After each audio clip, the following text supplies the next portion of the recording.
hard it was to get sleep in my hometown.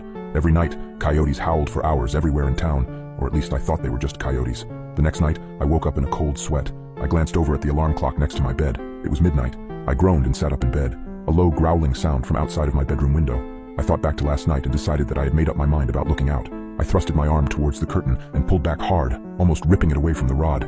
I flattened myself against the wall next to the bed for a moment before I put one eye in front of the window. I immediately regretted my decision as I heard claws clacking up the house. I flung myself out of bed, tumbling on the floor.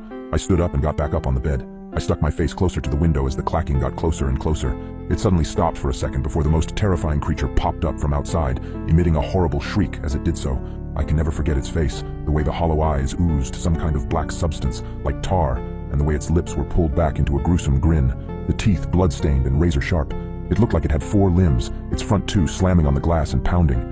As I was frozen in front of the window in terror, my parents burst into the room. My father held a shotgun. He marched up to my bed and yanked me away from the window. He pointed his shotgun at the creature, shooting a bullet at it. The thing scrambled away, leaving the window almost completely shattered. "Damn it, son, it was a simple task. Just don't look out the window. How hard is that?" My dad shouted at me.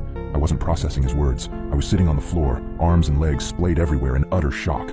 What the hell had I just seen? My mother ran to the bedroom door. She had tears in her eyes. "Is everyone all right?" she asked. "Yeah, we're fine. We still gotta get that creepy effing monster, though." "Nathan, get up. We got some work to do," my dad said. I got up as soon as I could. My dad thrust the shotgun into my arms and marched downstairs. He opened the basement door and descended, coming back with a machete and some kind of spray bottle. He sprayed the liquid onto the machete before walking to the front door and wait. "Dad, what are you doing?" I asked, confused. I was just traumatized, and now my dad is waiting at the door, machete in hand like he was about to kill someone. Instead of a response, my dad just hushed me. The house was quiet for several seconds before a loud banging and howling came at the front door. We heard a rip, and we knew the screen door was no more.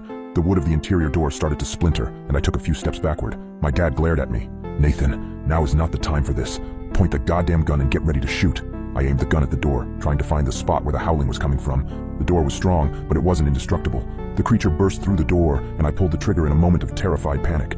My dad knelt down and brought his machete down on the abomination's head.